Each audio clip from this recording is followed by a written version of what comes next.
اعوذ باللہ من الشیطان الرجیم، بسم اللہ الرحمن الرحیم۔ السلام علیکم پیارے بہن بھائیوں، گولڈن لائنز میں آپ کو خوش آمدید کہتے ہیں۔ اللہ پاک سے دعا ہے آپ کو عافیت کے سائے میں رکھے۔ حضرت ابن عباس سے روایت ہے نماز جمعہ کا وظیفہ۔ حضرت ابن عباس رضی اللہ تعالی عنہ سے روایت ہے کہ نبی کریم صلی اللہ علیہ وآلہ وسلم نے ارشاد پاک فرمایا کہ جو شخص جمعہ کے بعد 100 مرتبہ سبحان اللہ العظیم و بحمدہ پڑھے گا، اس کے 1,00,000 اور اس کے والدین کے 24,000 گناہ معاف ہو جائیں گے۔ حضرت عبداللہ بن عمر رضی اللہ تعالی عنہ روایت کرتے ہیں کہ ایک شخص نبی کریم صلی اللہ علیہ وآلہ وسلم کی خدمت میں حاضر ہوا اور اپنی تنگ دستی کا شکوہ کرنے لگا، تو آپ صلی اللہ علیہ وآلہ وسلم نے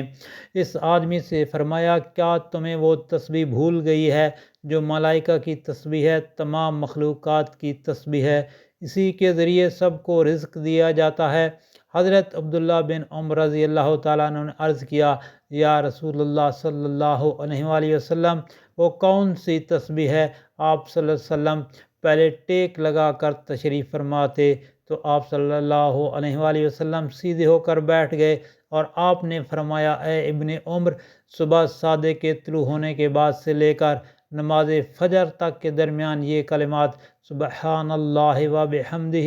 سبحان اللہ العظیم استغفر اللہ 100 مرتبہ پڑھ لو تو دنیا تمہارے پاس ناک رگڑتی ہوئی آئے گی، اور اللہ تعالیٰ ہر اس کلمہ کے بدلے جو تم کہو گے ایک فرشتہ پیدا فرمائیں گے جو قیامت تک تسبیح بیان کرتا رہے گا، اور اس کا ثواب تمہیں ملے گا۔ اسی طرح ایک اور حدیث مبارک میں ہے، حضرت عبداللہ بن مسعود رضی اللہ تعالیٰ عنہ سے روایت ہے کہ رسول کریم صلی اللہ علیہ وآلہ وسلم نے ارشاد پاک فرمایا، جو شخص ہر جمعہ میں سورہ واقعہ پڑھتا ہے وہ کبھی بھی فاقے کی حالت کو نہیں پہنچتا۔ حضرت ابن مسعود رضی اللہ تعالیٰ عنہ اپنی لڑکیوں کو حکم دیا کرتے تھے کہ وہ ہر شب میں یہ صورت پڑھا کریں۔ ان دونوں روایتوں کو بہقی نے شعب الایمان میں نقل فرمایا ہے۔ مغرب اور عشاء کے درمیان یہ صورت پڑھنی چاہیے۔ نماز جمعہ کے فوراً بعد اول آخر 3 بار درود شریف پڑھ کر 70 بار المؤتی هو اللہ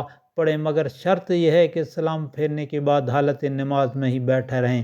اور کسی قسم کی گفتگو اور کسی دوسرے کام میں مصروف نہ ہوں، بلکہ اپنی توجہ اسی عمل کی جانب رکھیں، ورنہ عمل کی تاثیر ختم ہو جائے گی۔ پڑھ کر دعا کریں، یہ عمل ہر جمعہ کو مسلسل کریں، انشاءاللہ رزق کا معاملہ حل ہو جائے گا۔ اسی طرح حضرت جویریہ رضی اللہ تعالی عنہما بیان کرتی ہیں کہ نبی کریم صلی اللہ علیہ وسلم صبح کی نماز پڑھنے کے بعد صبح ہی ان کے پاس سے چلے گئے اور وہ اس وقت اپنی نماز کی جگہ پر بیٹھی تھیں۔ پھر آپ دن چڑھے تشریف لائے اور وہ وہیں بیٹھی ہوئی تھیں۔ آپ صلی اللہ علیہ وآلہ وسلم نے فرمایا، کیا جس وقت سے میں تم کو چھوڑ کر گیا ہوں تم اسی طرح بیٹھی ہوئی ہو؟ حضرت جویریہ رضی اللہ تعالی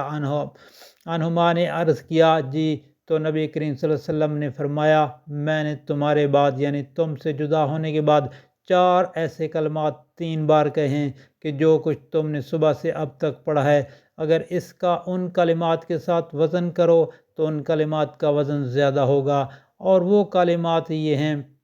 بسم اللہ الرحمن الرحیم سبحان اللہ و بحمدہ عدد خلقہ و رضا نفسہ و زینت عرشہ و مداد کلماتہ۔ اللہ کی حمد اور تسبیح ہے، اس کے مخلوق کی عدد، اس کی رضا، اس کے عرش کے وزن اور اس کے کلمات کی سیاہی کے برابر۔ اسماء بنت یزید انصاریہ سے روایت ہے کہ انہوں نے عرض کیا، یا رسول اللہ صلی اللہ علیہ وآلہ وسلم، میں عورتوں کی فرستادہ آپ کے پاس آئی ہوں، یعنی عورتوں نے مجھے یہ کہہ کر بھیجا ہے کہ مرد جمعہ اور جماعت اور عیادت مریض اور حضور جنازہ اور حج عمرہ اور اسلامی سرحد کی حفاظت کی بدولت ہم پر فوقیت لے گئے۔ آپ صلی اللہ علیہ وآلہ وسلم نے ارشاد فرمایا، تو واپس جا اور عورتوں کو خبردار کر دے کہ تمہارا اپنے شوہر کے لیے بناؤ سنگھار کرنا یا حق شوہری ادا کرنا اور شوہر کی رضامندی کا لحاظ رکھنا اور شوہر کے موافق مرضی کا اتباع کرنا، یہ ان سب اعمال کے برابر ہے۔ حضرت ابو ہریرہ رضی اللہ تعالیٰ عنہ کہتے ہیں کہ نبی کریم صلی اللہ علیہ وسلم نے ارشاد پاک فرمایا، جب جمعہ کا دن آتا ہے تو مسجد کے ہر دروازہ پر فرشتے آنے والے کو لکھتے رہتے ہیں، جو پہلے آئے اس کو پہلے لکھتے ہیں، اور جب امام خطبہ کے لیے بیٹھ جاتا ہے تو اعمال ناموں کو لپیٹ لیتے ہیں اور آ کر خطبہ سنتے ہیں۔ جلدی آنے والا اس شخص کی طرح ہے جو اللہ تعالیٰ کی راہ میں ایک اونٹ صدقہ کرتا ہے، اس کے بعد آنے والا اس شخص کی طرح ہے جو ایک گائے صدقہ کرتا ہے، اس کے بعد والا اس شخص کی مثل ہے جو مینڈا صدقہ کرے، پھر اس کی مثل ہے جو مرغی صدقہ کرے،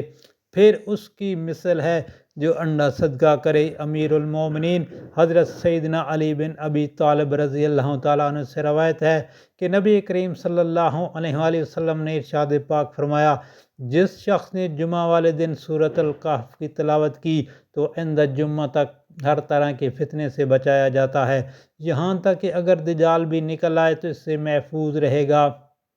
اسی طرح حدیث مبارک میں آتا ہے کہ جس شخص نے سورۃ کہف کی پہلی 10 آیتیں حفظ کر لیں اور پابندی سے پڑھتا رہا، دجال کے فتنہ سے بچا دیا جائے گا۔ اسی طرح آخری 10 آیتوں کے متعلق بھی روایت آتی ہے، اور اسی طرح ایک روایت میں یہ بھی آتا ہے کہ جو شخص سورۃ کہف کی پہلی 3 آیتیں پڑھتا رہے گا وہ بھی دجال کے فتنہ سے محفوظ رہے گا۔ جمعہ کے روز کثرت کے ساتھ نبی کریم صلی اللہ علیہ وسلم کی ذات گرامی پر درود و شریف پڑھنا چاہیے۔ آپ صلی اللہ علیہ وآلہ وسلم نے ارشاد پاک فرمایا، جمعہ کے دن کثرت کے ساتھ مجھ پر درود شریف پڑھا کرو،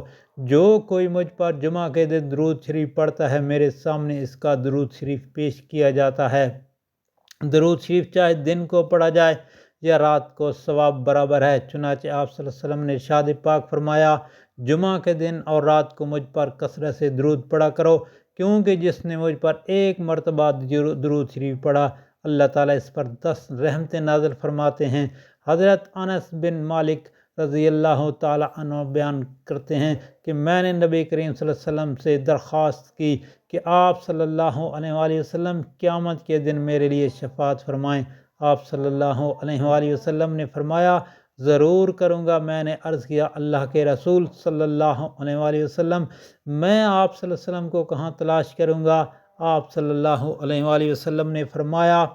سب سے پل صراط پر ڈھونڈنا۔ میں نے عرض کیا، اگر پل صراط پر آپ سے ملاقات نہ ہو سکے تو فرمایا تو اس کے بعد میزان کے پاس ڈھونڈنا۔ میں نے کہا اگر میزان کے پاس ملاقات نہ ہو سکی تو فرمایا اس کے بعد حوض کوثر پر ڈھونڈنا، اس لیے کہ میں ان 3 جگہوں میں سے کسی جگہ پر ضرور ملوں گا۔ دوستو، ترمذی شریف کی حدیث ہے، اور اللہ پاک سے دعا ہے نبی کریم صلی اللہ علیہ وسلم پر کثرت سے درود شریف پڑھنے کی توفیق عطا فرمائے، اور آپ سے گزارش ہے کہ ویڈیو کو آگے ڈالیں اور عزیز و اقارب کے ساتھ لازمی شیئر کریں۔ اللہ آپ کی پریشانیاں دور فرمائے، آمین یا رب العالمین۔